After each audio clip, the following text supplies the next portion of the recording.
The remonstrations of the previous hour had taken their toll on the heroic trio, and they had all fallen asleep near the gaping hole in the well wall.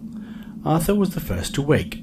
Lifting his head from Sid's whisky-smelling clothing, he yawned and stretched as he rose, then dusted himself down. "I still don't know why we're down here, Arthur," said Arthur, as he walked about in the passage. "We've killed a dark and dire monster in a dark and dismal cave, then all fallen asleep. What are we going to do now?" Arthur asked. "I haven't decided yet, Arthur," I said, a bit confused by the character in a book that I am writing talking to me. "What do you want to do?" I asked. Arthur smiled and seemed to perk up a bit. "What about rescuing a princess, fighting a wicked black knight, or killing a dragon?" suggested Arthur, as he wafted his sword around pretending to kill a dragon or a black knight or something. "Okay, you can do it all," I said, relenting as I leaned back in my chair and stretched my neck. Arthur looked surprised and stopped waving his sword about. "All? You mean princess, black knight and dragon?" He couldn't believe his luck. Over 1,000 years of inaction, and now all three things at once. I chomped a bit of toast as I said, "And a few other things thrown in as well." I gulped, drank some tea, then continued typing. Spinning round like a whirling dervish, he excitedly asked, "So who's this princess we have to rescue then? Is she married?" "It's the Princess Ariane," I said, deciding on the name as I went along. "She is the daughter of King Alder Lee, who has promised to give up half of his kingdom for his daughter to be rescued, and her hand in marriage." His lips turned down at the edges. "Sounds fair enough. By the way, where did you get the names from? A cornflakes packet?" "Don't be cheeky, or I'll spring another monster on you," I chuckled as I typed. Arthur gulped and decided not to be too cheeky to the author. He jogged Sid the dwarf awake. What?" asked Sid, as he shook his head and looked around, then, "Oh, my poor head." "In my opinion, I think you drank too much, over half the alcohol that was in the well," said Arthur. Sid knocked Biggs awake. "What?" said Biggs then, "Ooh," as he realised he was among friends. "I've got some new orders, you two. We have to rescue the Princess Ariane from the Black Knight and his pet dragon. If we do, I get to marry her and half of her kingdom," joked Arthur. "How come you get to marry her? What happens if I rescue her?" bemoaned Biggs.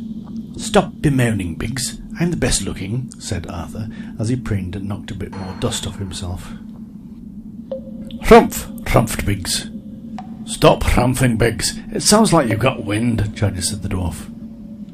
"Can you stop chiding me, please, Sid, you overgrown monkey in a man's suit?" rebuked Biggs. "Hey, do you want me mother-in-law's axe up your gizzard?" threatened Sid, as he motioned with his mother-in-law's axe. Biggs frowned at Sid, and Sid frowned back. Biggs went for the hilt of his sword. "Now come on, you two. We're down in this dark dungeon with possible monsters all over the place, and do you want to fight? Just calm down and let's get out of here," said Arthur, as he put his hand on Biggs's hand and lightly pushed Sid away. So grumpily, Sid and Biggs helped Arthur to get on the rope that led up to the dangerous room. He climbed up steadily, hand over hand, until he got to the top, then motioned for the other two to come. When Sid finally climbed out, and after looking back into the well, he turned and looked at the fully armoured warhorse. "What a lovely creature," he said. "What's his mane?" "Mane? Mane? Sure you mean name," said Arthur, as he pulled a funny face, trying to understand the dwarf's reasoning. "Sorry, I do spoon-around sometimes without knowing," said Sid apologetically. "We haven't decided on a name yet," said Biggs. "What do you think?" "What about 4 for fully armoured warhorse?" suggested Arthur, a light seeming to ping on in his brain. "Bit of a stupid name for one so good-looking, isn't it, Arthur?" said a sarcastic Biggs, not realising that he had just paid Arthur a compliment. "Go on then, you think of one," retorted Arthur. Biggs thought for a moment, then said in a resigned manner, "Oh, never mind, we'll call the dumb animal 4. "Who said I was a dumb animal?" said the fully armoured warhorse. This shocked Biggs, Arthur and Sid because they hadn't expected a talking fully armoured warhorse. "We could put him on guard duty or do the circuses. Biggs, Arthur and Sid on the talking horse," said the dwarf. "Look, Arthur, why do you insist on ending my speech invariably on said the dwarf?" "You don't say Biggs the human or Arthur the good-looking one," said Sid the dwarf. "That's it, you said it again. If you don't stop, I'll not continue with this adventure," threatened Sid, as he thumped his battle-axe on the floor in anger. "Oh, come on, Sid, I'm just trying to get a few laughs," I said, as I continued to type, hoping that he wouldn't poke his battle-axe through the screen to give me a nasal haircut. I bet you're just picking on me because I'm short, Sid. Oh no, I'm not, Arthur. Oh yes he is, Biggs and Arthur. Right, you lot, if you don't pack it in, I'm going to stop typing, I said, taking my fingers off the keyboard. Biggs cajoled Arthur. That's it, Arthur. Reach out and touch the keyboard. See if you can type us out of here. Arthur started to type because, after all, he was the tallest of the three. Arthur, Biggs and Sid and Four went up, typed Arthur, just as the author came back and slapped his hands. Arthur had done something, though. They had all returned to the surface and could now see the rest of the castle rising up into the sky, its granite walls steadfastly assaulting the sheep-puffed clouds, small plants trying to grow in its nooks and crevices, birds flitting and flowing in the wind. Phew, I don't remember that, said Sid. Neither do we, since we only started existing at the beginning of this book, said Biggs. So they shuffled around a bit and started towards the portcullis that stood at the top of the path that they were now standing on. As they got nearer to the gate, they noticed that there was an ornate brass bell handle on the jamb, so Sid decided to try and pull it, but it was too small. He bobbed up and down and groaned, trying to reach it, but to no avail, still grimacing and now trying to pull up his breeches a little more. Biggs, who had decided to be helpful for once, said, Want some help, Sid? Thanks for deciding to be helpful, said Sid as Biggs lifted him up to the doorbell. Sid rang the doorbell and a large bronze clang resounded from the bell tower. That's a loud clang, said Sid the dwarf, who seemed to be getting used to being called Sid the dwarf. They waited for a while. Sid started to play with his battle axe. Biggs wanted to pick his nose, but after raising his hand to his nose decided that it was better not to in mixed company. Arthur started to whistle. Do you have to whistle, Arthur?